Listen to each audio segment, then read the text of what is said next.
Somebody who I'm very close to is or was an alcoholic, and they'd been through this 5-step program. And some years had passed and they were doing really well, so I asked, "Have you thought about getting a dog?" And they told me that in AA, there's this recommendation that in your first year of recovery, you can consider getting a plant.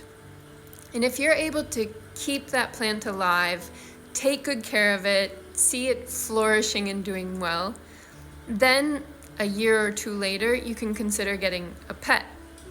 And if you're able to keep that pet alive, take good care of it, see that it's doing well, flourishing, then a year or two later, you can consider starting a relationship.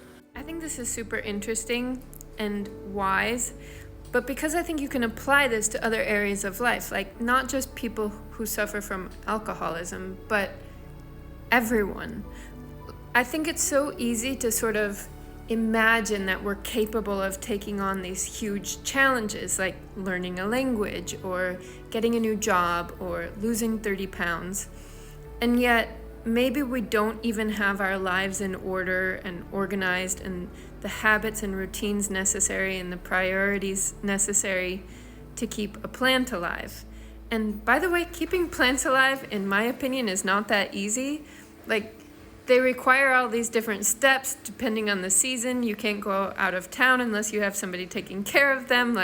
It's not that easy. So why not focus on, do I have the wherewithal to keep a plant alive for a year or more?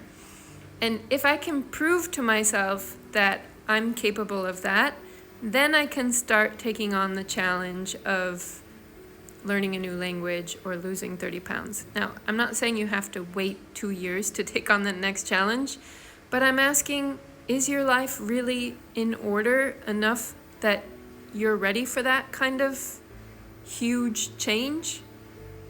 Or do you need to take the steps previous to it to prove that you're capable? Just a thought.